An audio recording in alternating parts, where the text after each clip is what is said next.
Today on Drawbli. Ben is sketching. Hey, I'm Ben. And I'm Abby. And we are self-taught artists documenting our journey of learning to draw, which is, of course, better with friends. So click that subscribe button if you're new around here and share your artwork on Instagram with #Drawbli. And check out our guidebook, How to Easily Draw, at the link below in the description.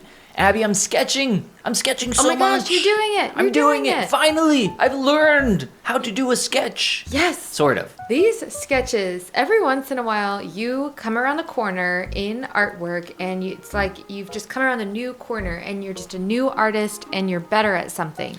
Well, I think it's because I enjoyed working on these. Oh, that is huge. I think... So you're telling me you don't normally enjoy working on your artworks? No, I don't...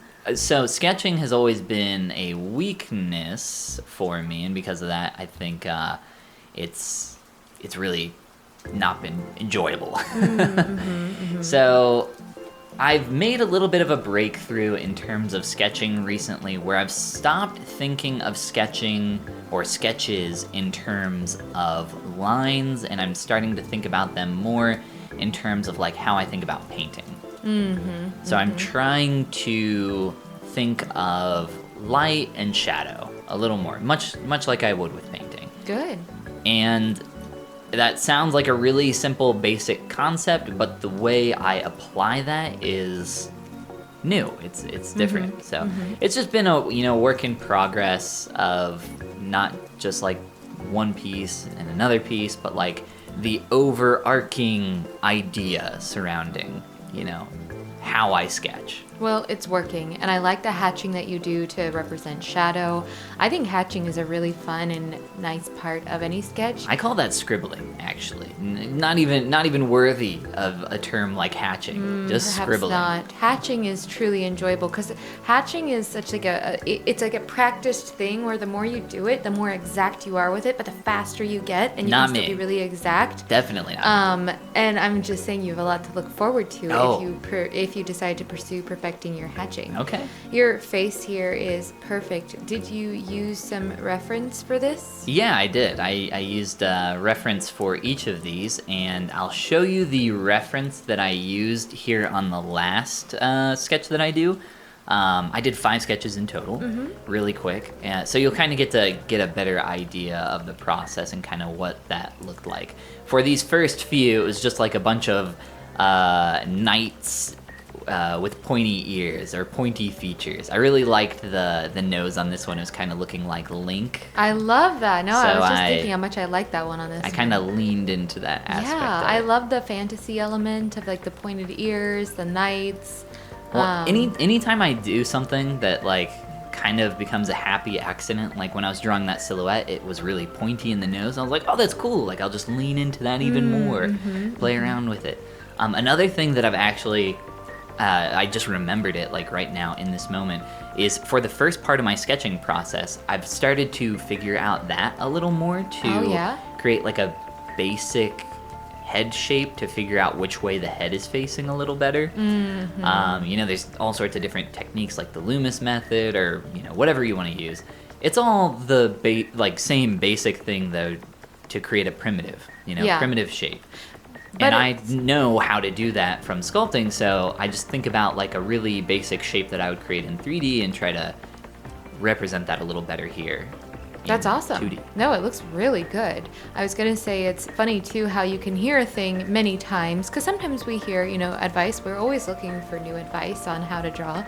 And it's almost like, you've heard the same advice many times, but you have to go about creating something sometimes unintentionally the wrong way enough times that when you finally employ the new method correctly, it's like a light bulb moment where you're like, oh, this is so much easier now. Now that I've done it so many times the wrong way, it's so much easier with this, like using this advice everybody's been so crazy about that didn't make sense at first. Well, I don't even think that that's the issue. I think it's more just it comes down to practice. Like here, I am not amazing at drawing by any means. So I can't like draw a really great primitive shape in perspective. But I'm just like getting better at it. I'm just getting better at that process. So it's literally just a thing with time. And when you see people come in for the first time and they're like, oh, like, try this. And it's like, well, I have tried that and I'm not good at that. And I'm practicing that. Like, I will get better, but you gotta give it time. I think we live in a culture of, especially with social media, instant gratification, especially surrounding the idea of art. And that is why we see so many people terrified and scared of things like AI coming in and, like, why even draw? Why paint? Like, why sculpt? Why do anything? Like, AI is just going to do it faster and better than I ever can. And it's like, well, maybe you should do it for a different reason. Like, you enjoy doing it. You enjoy the process of learning and improving and getting better. That's why I do it. Absolutely. I hate to be the person that, like, makes an analogy every time to working out, because that's always my analogy. But I don't work out to be the strongest person or the best person at anything. I work out for me, Yeah, could you imagine, like, we create robots that, like, lift heavy objects and put them back down, and we're like, why even lift things anymore, guys? Like, you could just have a forklift lift that heavy object. Well, that's not why I do it. That robot breathes. Why should I? So I forgot to mention, in my last sketch and in this one, there were a lot of, especially in the last one, there was like this kind of panther facial feature coming this is through. Very feline. And this one, it's kind of like almost accidental. It started coming through as well, so I like leaned into it in the last one really hard, and I started leaning more into it in this one. I was like, oh, I'm gonna create my own race of like cat or panther people or something. Very like that. Treasure Planet captain. Ooh, yes, yeah. Yeah, her entire race in the future or the deep past, depending on when Treasure Planet it takes place. Very cool. Yeah, I like that. She's like she's like a bobcat or something. I don't know, but she is incredibly feline. Yeah. And then the doctor is very canine, which is very that's funny right. too. Yeah, I forgot about that. It's been a really long time since I saw Treasure Planet. I think the last time I saw Treasure Planet was probably in a movie theater when it came out. Yeah. Great movie. Yeah, One of the fantastic last actual 2D animated films of that era. Oh, really? Is it? Uh-huh. I think it's one of the last... I think it's Disney, not Dream... I don't remember. Anyway, not important. This piece is so cool. When you gave me a sketch last week to paint, I was so excited to paint it. You made an amazing sketch. And then I saw this one, and I was like, oh, this one's cool too. I want to do this one. Yeah, because I just airdropped you the Procreate file that had all these sketches in it, and you were like, oh. This pose is so cool. Like, you're not allowed to do this one. Did you used reference, right? Like that, which is so smart. Yeah, I'll show. Like I said, I'll show you kind of the basic process here with the last one, so you can kind of get an idea for it. Yeah, it's really pretty easy. It's just you kind of just take inspiration from something that you find. Yeah, I'd love to see that because I love what you're doing with this because it's its own unique piece. Like I think you're using reference, but it doesn't really in the end look like a direct like copy. It looks like you're just kind of being creative with that, but also not reinventing the wheel. Yeah, here I'll pull up the reference on screen right now for this one specifically since I don't have it here on me. Okay. But I'll do that in editing so everybody else can see. Nice. And then you'll see an actual example of it because I was just keeping the reference on my phone while I was doing this. So there are my first 4 quick sketches. Very cool. And then I got a bonus 5th sketch. A secret 5th sketch. Oh, really? Easter egg. You gotta watch to the end of the video to see the final sketch. Oh, I want to see the final sketch. So some of these are obviously, more refined than others, but here I am grabbing my reference and then getting in with my sketch, doing my thing. Oh, so is this the process then? This is kind of like the style of reference you would have, and then...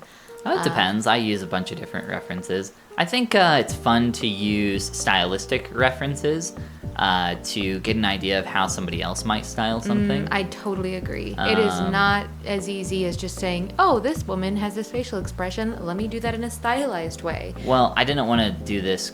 I didn't want to do closed eyes because closed eyes are way easier. I can just kind of represent that with 2 or 3 simple lines. So I wanted to change the expression here. And because of that, it's just about like playing around and experimenting. You don't have to do the same thing every single time. So I leaned more into that kind of catty idea here. Working on my race of creatures from Treasure Planet. I didn't even know it at the time, but I rework a bunch of stuff here. It's just experimentation is the name of the game. Yeah, no, I like how this is developing. I like to see you use the move tool too to I use that like constantly. Adjustments here, and it's a good reference too. Just a very interesting pose, interesting subject matter.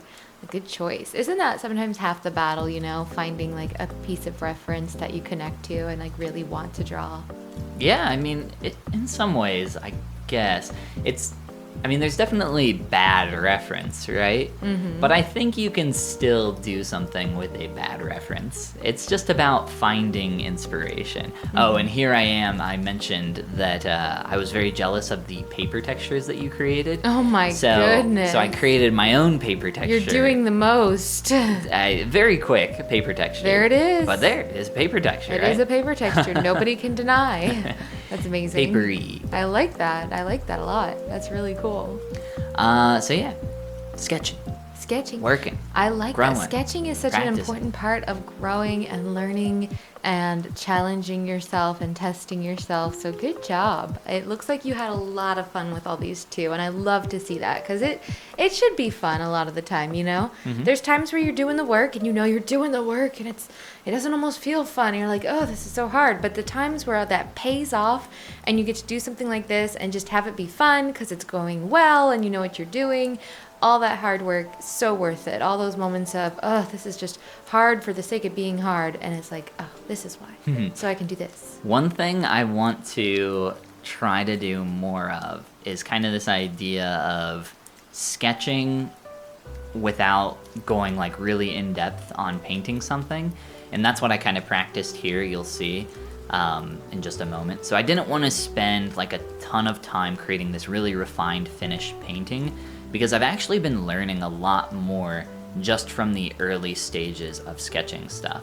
Mm-hmm. And I feel like, this past week I did like 5 different sketches of little, characters. Mm-hmm. And I feel like I learned more from that rather than doing like one really polished, finished painting. 100%. And I feel like your sketches are really getting to a point now where just splashing color onto them at the end is really all they need to be like colorful just and pleasant. A little splash, yeah. Yeah, exactly. Just a little color splash. Mm-hmm, mm-hmm. Gotta get the splash in there. Because your sketch is so nice and like refined and perfect.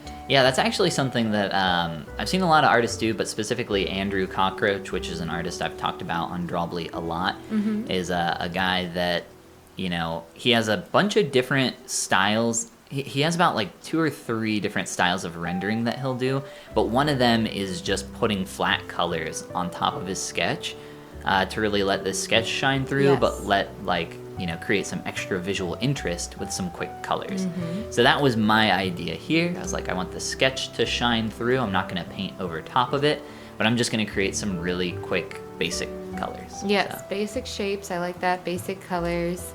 Really cool. And I like your color choices too. Actually, I love that hair color. I used to dye my hair rose gold. You did? Before you knew me. And wow. Sometimes it was kind of that shade. Wow. A little lighter. And if you want to see Abby with rose gold hair, of course, click that like and subscribe button and check out our guidebook, How to Easily Draw Every Day, at the link below in the description. And share your work on Instagram with #Drawbli, because drawing is better with friends. And this is the part where we say... Goodbye. Goomba. I should dye my hair rose gold again. Now that our wedding is over, I have all this stuff I want to do with my hair. I just need to get around to doing it. Yeah, you have stuff you want to do with your hair, like right now, how you have it in curlers. Well, that's more of a beauty is pain scenario, but yes. Me posting picture of you in hair curlers. Better not.